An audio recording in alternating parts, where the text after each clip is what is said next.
बोल news headquarter.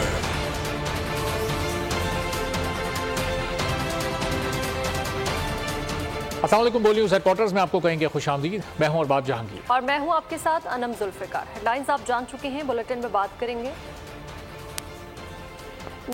निगरान की तलाश में आज फिर बैठक।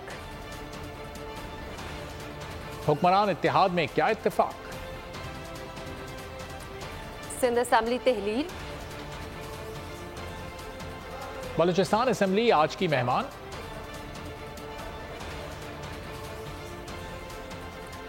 सुप्रीम कोर्ट का बड़ा फैसला क्या।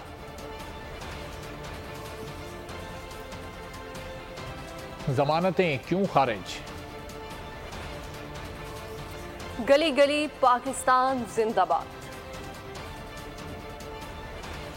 और दहानी की खत्म कहानी।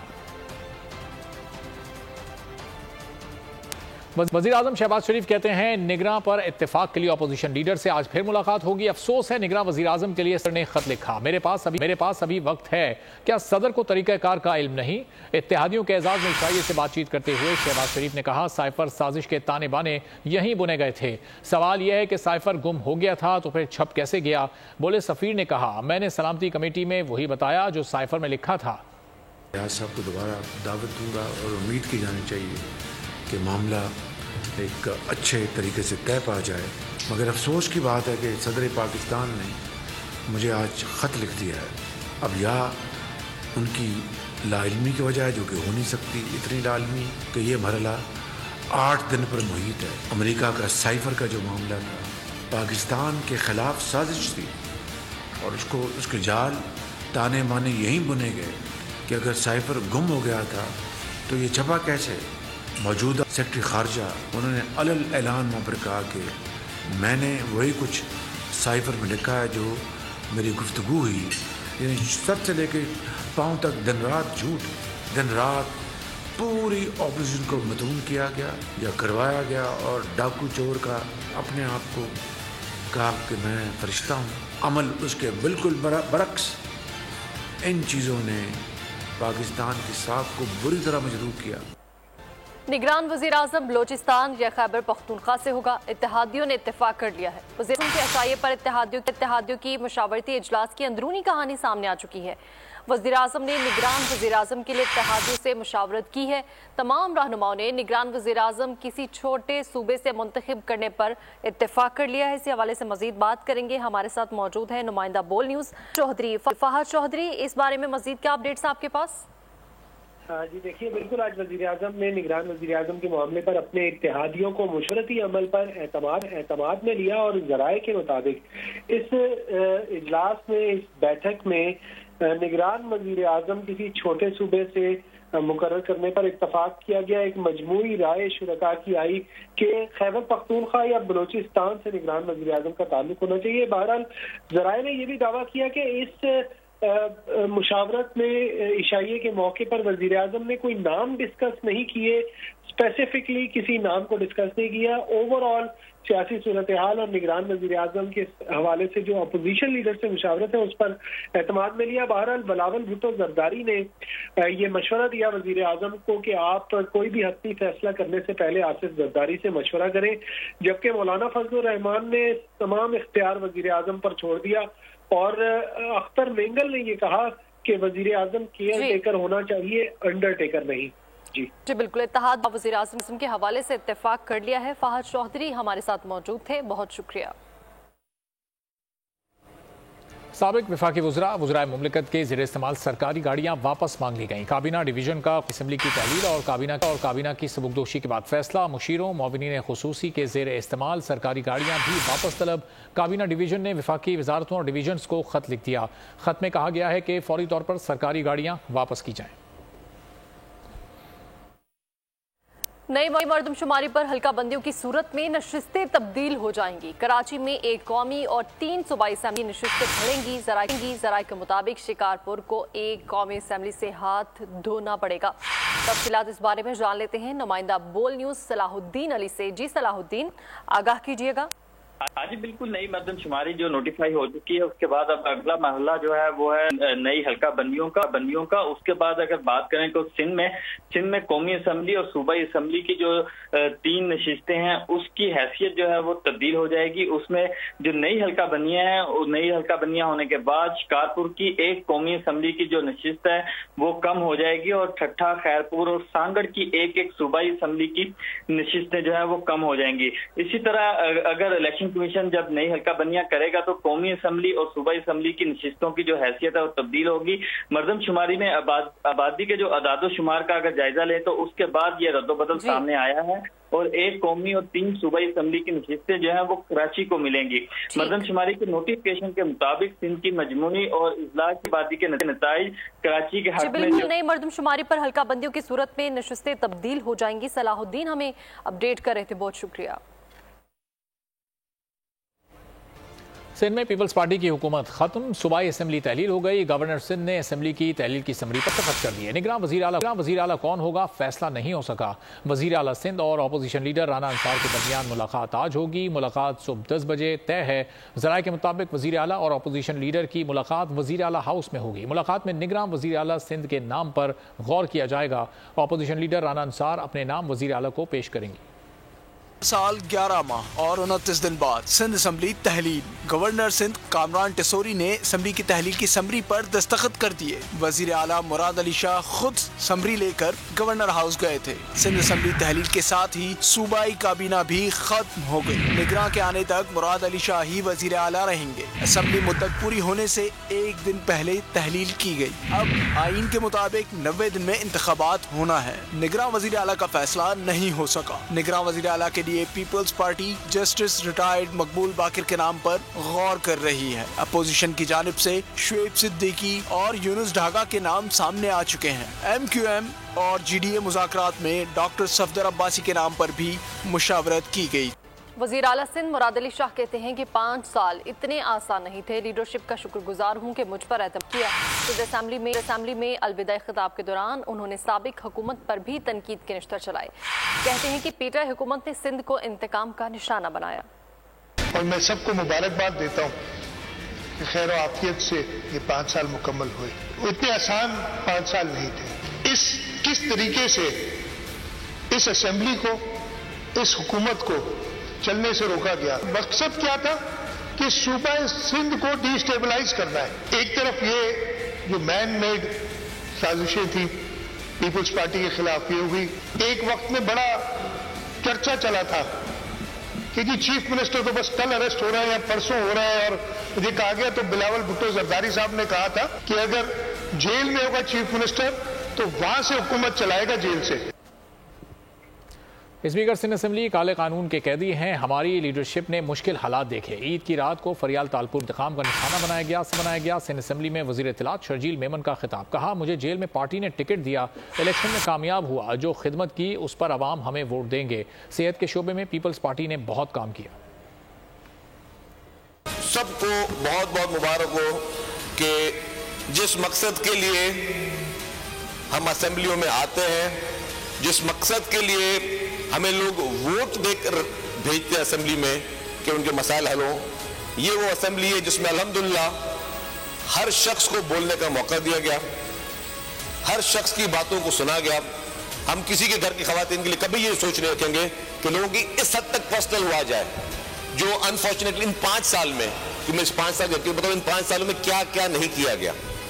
लोगों की फैमिलीज तक को टारगेट किया गया। ये कभी पाकिस्तान की पॉलिटिक्स में नहीं होता था, ये हमारी रवायतों में नहीं है। जो गलतियां हुई उन पर अवाम से माफी चाहती हूँ, आइंदा ये गलतियां नहीं होंगी। अपोजिशन लीडर अंसार का सिंध असेंबली में आखिरी खिताब। कहती हैं अगली असेंबली आएंगे और हुकूमत की बेंचेस पर बैठेंगे, सिंध के मसाइल हल करेंगे। जो मुझसे गलतियां हुई मैं उन सबकी, आप सबसे माफी की तलबगार हूँ। पूरी अपोजिशन, अपनी पार्टी, अपने यहाँ और यहाँ बैठे मेरे बहन भाई सबसे। बात तो ये है कि सर कि आप जीते, सब जीते, लेकिन उस आवाम जो वोट देती है उस आवाम के लिए हम कुछ करें। कि आया क्या सिर्फ हम यही सोचें कि हम जो अपने लिए खुशी के साथ साथ उनकी खुशियों को भी साथ रखें जिन्होंने हमें यहाँ भेजा है सब। लेकिन ये बताइए कि हमने आवाम को क्या डिलीवर दिया। इंशाल्लाह हम फिर आएंगे, दोबारा रज बस के आएंगे और रज बस्ती आने के बाद यहाँ बैठेंगे।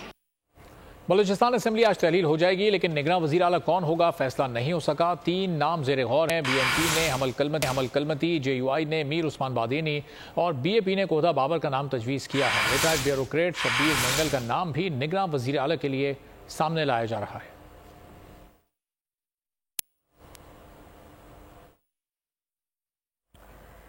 सराजुल हक ने हुकूमती कारकर्दगी को मायूस कुन करार दे दिया। अमीर जमात इस्लामी का प्रेस कॉन्फ्रेंस में कहना था कि गुज़श्ता 5 सालों में कर्जों की बोझ में कमी हुई। क्या अशराफिया के खर्चात कम हुए? क्या इन हुकूमतों ने अपने ऐलानात और वादों और अपने मंशूर के मुताबिक महंगाई को कम किया या इजाफा किया? क्या मुल्क पर कर्जों का बोझ कम हुआ है? अशरफिया के मराहत में कमी आई है? क्या तालीमी इदारों से बाहर 3.25 करोड़ बच्चों को स्कूल लाने में कामयाब हो गए? सैलाब ज़दगान की बहाली हुई है? अगर जवाब नफी में है, जनाब शाहिद खाकान अब्बासी साहब ने भी एतराफ़ किया है कि इस असम्बली के खात्मे से 24 करोड़ अवाम को निजात। दहशतगर्दों के खिलाफ घेरा तंग। सिक्योरिटी फोर्सेस का बलूचिस्तान के इलाके कीच में ऑपरेशन। 2 दहशतगर्द मारे गए, एक जख्मी हालत में गिरफ्तार कर लिया गया। ISPR के मुताबिक सिक्योरिटी फोर्सेस ने के इलाके के माजाबद में इंटेलिजेंस बेस्ड ऑपरेशन किया। हलाक दहशतगर्दों से भारी तादाद में असला और गोलियां बरामद हुई। हलाक दहशतगर्द शहरियों और सिक्योरिटी फोर्सेस पर हमलों में मुलव्विस थे। 16 जुलाई को सक्खर से कराची आते हुए एडवोकेट हिकमतुल्लाह महसूद के अगवा का मामला। मुजाहिरीन का सुपर हाईवे पर कई घंटे से जारी एहतजाज खत्म करने का ऐलान। मुजाहिरीन ने पुलिस को मुख्फी की बाजियाबी के लिए 24 घंटे का अल्टीमेटम दे दिया। कच्चे का ऑपरेशन, पक्के में एहतजाज। 16 जुलाई को सक्खर से कराची आते हुए एडवोकेट हिकमतुल्लाह महसूद के अगवा का मामला। मुजाहिरीन का सुपर हाईवे पर कई घंटे से जारी एहतजाज खत्म करने का ऐलान। मुजाहिरीन ने पुलिस को मुगवी की बाजियाबी के लिए 24 घंटे का अल्टीमेटम दे दिया। कहा हिकमतुल्लाह महसूद को 24 घंटों में बाजियाब करवाया जाए। अगर हिकमतुल्लाह महसूद को कुछ भी हुआ तो ना खत्म होने वाला धरना देंगे। दूसरी जानिब कराची सुपर हाईवे पर अल आसिफ स्क्वायर के करीब कई घंटों से एहतजाज जारी था, जिसकी वजह से कराची से अंदरूनी सिंध जाने वाली सुपर हाईवे ट्रैफिक के लिए बंद थी। नागिन चुरंगी के करीब रेंटे कार के दफ्तर में तशद्दुद से शहरी की हलाकत हुई। अदालत मुल्ज़िमान अली और अमार को 5 रोज़ा जिस्मानी रिमांड पर पुलिस की तहवील में दे दिया। मुकदमे में अगवा के बाद कत्ल की दफात भी शामिल कर ली गई। कराची में रेंटे कार के दफ्तर में तशद्दुद से नौजवान अदील की हलाकत। मुल्ज़िमान अली और अम्मार 5 रोज़ा जिस्मानी रिमांड पर पुलिस के हवाले। अदालत ने पुलिस को अगली समाअत तक पेशरफ्त रिपोर्ट जमा कराने का हुक्म दे दिया। वाक़े का मुकदमा सर सैयद थाने में मकतूल अदील की हमशीरा की मुद्दत में दर्ज है। पुलिस ने मुकदमे में अगवा के बाद कत्ल की दफात भी शामिल कर ली। अहले खाना का कहना है कि अली नवाज, अम्मार, हसन और दीगर ने अदील को अगवा किया। अदील पर बदतरीन तशद्दुद किया गया। हाथों और पैरों की उंगलियां तोड़ दी गयी। जख्मी हालत में दफ्तर में बंद करके चले गए। पुलिस का कहना है कि मुल्जिम अली नवाज और अम्मार से तफ्तीश की जा रही है। मुल्जिमान के साथियों की गिरफ्तारी के लिए छापे मारे जा रहे हैं। कराची वालों के लिए बुरी खबर। आज से गैस की शदीद किल्लत का खदशा। कुन्नर पसाखी गैस फील्ड मेंटेनेंस के लिए बंद रहेगी। 12 से 27 अगस्त तक सप्लाई में MMCFD गैस की कमी का सामना होगा। सूई सदर ने हिदायतनामा जारी कर दिया। तो पुराने दौर में दोबारा रहना शुरू कर दिया हमने। फिर वही लकड़ी, फिर वही मतलब गैस भरवाना, फिर वही चूल्हे। अब न जाने, हम तो सोच रहे थे कि दुनिया चांद पे पहुंच गई। हम गैस आती भी नहीं है और मतलब 1-2 घंटे के लिए आती है फिर चली जाती है। 4-5 महीने से रात को 10 बजे गैस बंद कर देते और फजर तक गैस बंद रहती है। 5-6 महीने हम इस अजाब में मुब्तला है। ऐसा गरीब है, सारा दिन मजदूरी करेंगे, आएंगे, गैस नहीं होंगे, क्या करेंगे? दुआ देंगे और क्या देंगे? इनसे हमारी यही रिक्वेस्ट है कि बिजली और सुई गैस पे और पानी पे तवज्जो दें और अपने आपस के झगड़ों को ना ख़त्म करो, आवाम पे तवज्जो दें। बोल रहे हैं कल की लोड शेडिंग है, कल से लोड शेडिंग। तो पहले कौन सी गैस आ रही थी? जो अभी लोड शेडिंग कर रहे हैं तो भाई ख़त्म ही कर दो। लकड़ियों का काम आ जाता है, लकड़ियों से शुरू कर देते। इस्लामाबाद में जज की बीवी के तशद्दुद का शिकार होने वाली बच्ची रिजवाना बदस्तूर दर्द और तकालीफ से दोचार है, जिसमें इंजेक्शन कम नहीं हो सका। प्लास्टिक सर्जरी के अमल का दूसरा सेशन है। बच्ची की एंटीबायोटिक ड्रेसिंग की गई। डॉक्टर्स के मुताबिक जख्मों और टूटी हड्डियों का ऑपरेशन भी फिलहाल मुमकिन नहीं। बच्ची की अमूमी हालत में कदरे बेहतरी है। डॉक्टर्स ने बच्ची की प्रोटीन की डाइट बढ़ाने का भी फैसला किया है। गुजरावाला में जनरल स्टोर पर डकैती की वारदात, मोटरसाइकिल सवार 4 मास्क मुसल्ला डाकू गन पॉइंट पर दुकानदार से 5 लाख नकदी लूट करते जाते मुलजमान सिगरेट भी ले उड़े। दौरान वारदात दुकान में जो आता गया मुलजमान ने उनको एक जगह खड़ा कर दिया।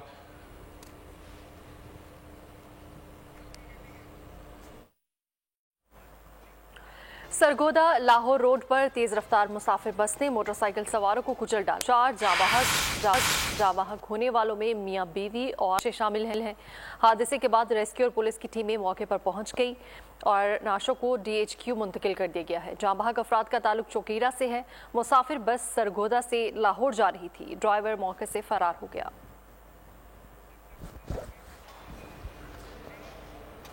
खबरों के सिलसिले को आगे बढ़ाते हुए आपको बताएंगे कि सुप्रीम कोर्ट ने Review of Orders and Judgments Act कलअदम करार दे दिया है। चीफ जस्टिस की सरबराही में तीन रुकनी बेंच ने 19 जून को महफूज फैसला सुना दिया। 87 सफ़हात पर मुतफ़िका फैसले में कहा गया है कि पार्लियामेंट ऐसी कानून साजी का इख्तियार नहीं रखती। ये मुमकिन नहीं कि कानून को आइन से हम आहंग करार दिया जाए। अदालत ने आइन का तहफ़्फ़ुज़ और दिफा का हल्फ उठा रखा है। जस्टिस मुनीब अख्तर का इजाफी नोट भी मुतफ़िका फैसले का हिस्सा बना दिया गया।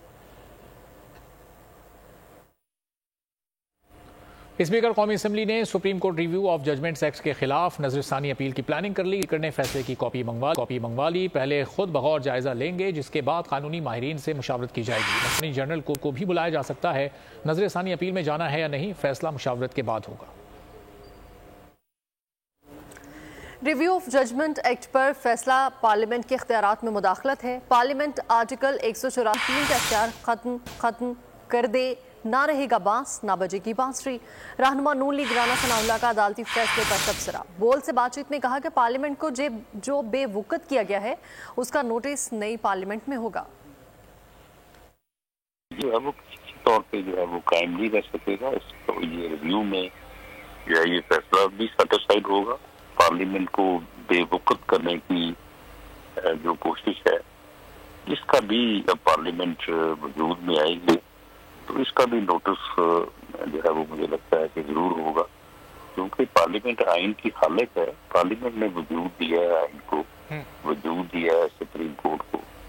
अगर वो कल को इन दफात को जो है वो आइन से निकाल बाहर करे तो उसके बाद तो फिर किसी के पास ये इख्तियार नहीं रहेगा कि वो आइन को रीराइट कर दे।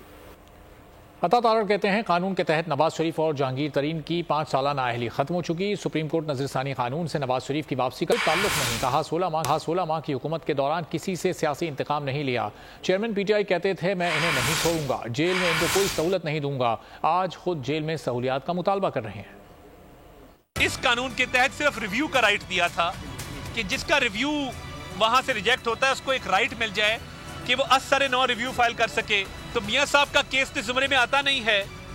मियां साहब का 5 साल की डिस्क्वालिफिकेशन की कानून साजी आ चुकी कि वो लाइफ टाइम नहीं होगी, 5 साल होगी, वो उनकी मुद्दत खत्म हो चुकी हुई है। जहांगीर तरीन साहब की भी खत्म हो गई हुई है। चेयरमैन तहरीक इंसाफ की अबूरी जमानत की दरख्वास्त अदम पैरवी की बिना पर खारिज कर दी गई। इंसदादी अदालत ने तहरीरी फैसला जारी कर दिया। जज अहमद ने 7 केसेस में फैसले जारी किए हैं। फैसले में कहा गया है कि मुल्जिम के वकील कोई ऐसा कानूनी नुक्ता पेश नहीं किया जो किसी सजा याफ्ता जेर हिरासत मुल्जिम की हाजिरी से इस्तिस्ना दे सके। कायद नून लीग नवाज शरीफ के बेटे हुसैन नवाज कहते हैं उन्होंने भी अटक जेल में कैद काटी है। उन्होंने कीड़े मकोड़ों और लू में जेल के दिन देखे हैं। सर्दियों में सर्द हवाएं जेल में आती थीं, लेकिन दुश्मन के बुरे वक्त पर हम खुशी नहीं मनाएंगे। हमारे लिए इंसाफ और अदालतों के दरवाजे बंद थे। अप्रैल 2000 से लेके दिसंबर 2000 तक मैं वहाँ पे रहा, 8 माह।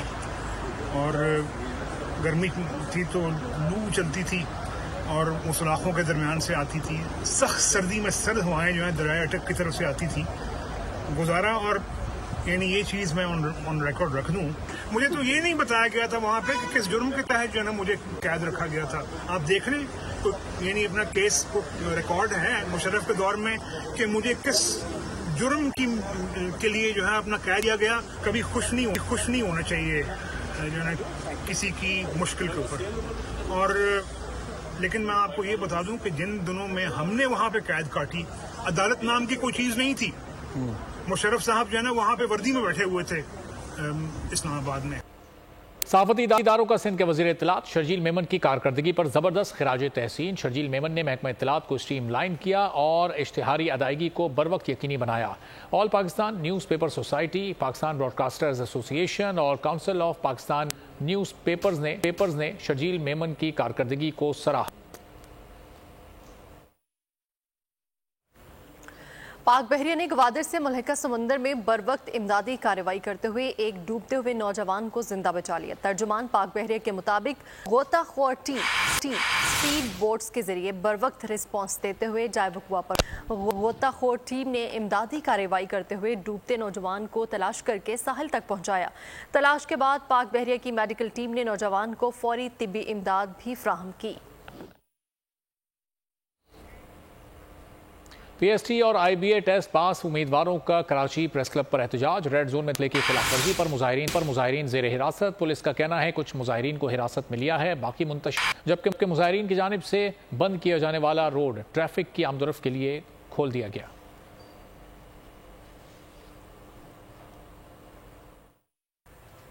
आज़ादी के नगमे फजाओं में बिखरने लगे। 76वें यौम आज़ादी की तैयारियां अरूज पर पहुंच गई। बच्चे, बूढ़े और जवान सभी आज़ादी के रंग में रंग गए। लाहौर के अलहमरा हॉल में आज़ादी म्यूजिक शो की पुरवकार तकरीब। हम सबका पाकिस्तान, पाकिस्तान है तो हम हैं। यौम आज़ादी के 76 साल फनकारों की जानिब से कौम को आज़ादी की मुबारकबाद, क्योंकि दिल तो पाकिस्तानी है। अदाकारों ने यौम आज़ादी के हवाले से वीडियो पैगाम जारी कर दिए। समंदर पार भी 14 अगस्त की तैयारियां जारी हैं। सऊदी अरब में स्टॉल सज गए। पाकिस्तानी परचम और दीगर अशया की खरीदारी जारी है। दारुल हुकूमत रियाज और साहली शहर जद्दा में मुख्तलिफ दुकानों पर कई छोटे बड़े स्टॉल्स लगाए गए हैं, जिनमें छोटे और बड़े साइज के पाकिस्तानी परचम, बच्चों और बड़ों की टी शर्ट्स, बैजेस, झंडियां और दीगर सजावटी अशिया रखी गई हैं। पाकिस्तानी गुलकार आरिफ लोहार की बोल से लंदन में खुसूसी गुफ्तगू। कहा, अल्लाह मेरी धरती को सलामत रखे। मैं चाहता हूँ पूरी दुनिया में मेरा और मोहब्बत का पैगाम पहुँचे। मेरा ख़ानदान मेरे पाकिस्तान की पहचान है। मैं पाकिस्तान को दुआओं में याद रखें। तो इस बार तो मेरा दुआया मैं समझता हूँ कि मेरे कलामात हैं मेरी धरती के लिए, पूरी दुनिया के लिए। अल्लाह ताला सबको सलामत रखे और मेरी धरती को हमेशा कायम दायम रखे। और ऐसी मैं पॉजिटिविटी के लिए परफॉर्म करना चाहता हूँ और मैं चाहता हूँ कि तो पूरी दुनिया में मेरे मोहब्बत का, मेरी धरती की मोहब्बत का पैगाम पहुँचे। वो मेरे पाकिस्तान की पहचान है। अल्लाह ताला सबको सलामत रखे। मुझे बहुत अच्छा लगता है जब उनके ऊपर क्या उसे कहते हैं कोई ऐसी बात जो कि मोहब्बत भरी हो, तो मैं उनके ऊपर अप्लाई करता हूँ। बाकायदा मैं उनको बोलता हूँ कि इतने प्यारे लोग जो कि अपनी मोहब्बत जो है वो निछावर करते हैं अपने पाकिस्तान पे, तो वो दुआ में शामिल रखें अपने पाकिस्तान को, पूरी दुनिया को। अल्लाह सब पे रहमत फरमाए। हमारी धरती को अल्लाह ताला कायम व दायम रखे। पाकिस्तान के 76वें यौम आज़ादी के मौका पर यूरोपीय यूनियन की सफ़ीर रीना क्यूनका ने पाकिस्तानियों के दिल जीत लिए। कौमी तराने की धुन को नए अंदाज में पेश किया, खुद भी धुन बजाई, साथ साथ पाकिस्तानी सकाफत को भी उजागर किया। टीम में सेलेक्ट क्यों नहीं किया? शाहनवाज धानी ने सोशल मीडिया पर गुस्सा दिखाया। पीसीबी को एक आंख ना भाया। फास्ट बॉलर के खिलाफ एक्शन लेने का फैसला कर लिया। धानी ने सोशल मीडिया पर पोस्ट की थी कि धानी पाकिस्तानी बॉलर नहीं है, जिस पर पाकिस्तान क्रिकेट बोर्ड ने इजहार नाराजगी किया। रिएक्शन में शाहनवाज धानी ने पोस्ट डिलीट कर दी। टीम में मुंतखब न होने पर नाकामी, गुस्से में आ गए धानी, लेकिन जल्द ही तौबा कर डाली। एशिया कप स्क्वाड में शामिल न करने पर शाहनवाज धानी की सहाफियों और पीसीबी पर तनकीद। पाकिस्तान क्रिकेट बोर्ड को पसंद न आई। पाकिस्तान क्रिकेट बोर्ड मैनेजमेंट शदीद नाराज हो गई। फास्ट बॉलर के खिलाफ एक्शन लेने का फैसला कर लिया है। बोर्ड का लीगल डिपार्टमेंट आज फास्ट बॉलर के बयान पर बहस करेगा। पीसीबी की नाराजगी के बाद शाहनवाज धानी ने सोशल मीडिया पोस्ट को डिलीट कर दिया। कौमी क्रिकेटर शाहनवाज धानी ने सोशल मीडिया पर सहाफियों और पीसीबी को तनकीद का निशाना बनाया था। पोस्ट में लिखा था कि चीफ सेलेक्टर की प्रेस कॉन्फ्रेंस में किसी सहाफी या तज्जियाकार ने मेरे बारे में सवाल पूछने की हिम्मत नहीं की। साथ ही उन्होंने अपनी पोस्ट में लिखा था, लगता है धानी पाकिस्तानी बॉलर नहीं है। पाकिस्तानी अदाकारा आयमा बेग ने एक बार फिर अपनी आवाज का जादू जगाया। भारतीय गाने को इस अंदाज में पेश किया कि मद्दाह हैरान रह गए। Legend TV artist Durdana Bhatt की दूसरी बरसी। दुर्दाना भट्ट 9 मई 1938 को लाहौर में पैदा हुए। दुर्दाना भट्ट ने पीटीवी के मुतादिद ड्रामा सीरियल्स में बेहतरीन किरदार अदा किए।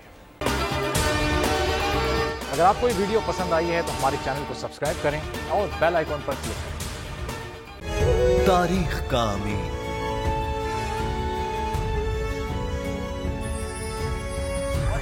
आजादी की अलामत,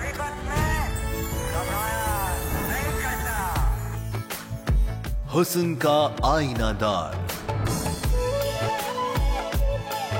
फिक्रो नजरिए की अक्कास,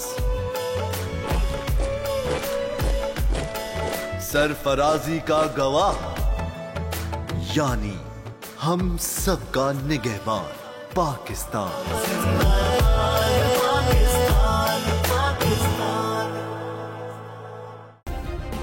सब्सक्राइब करें और बेल दबाएं ताकि कोई खबर रह न जाए।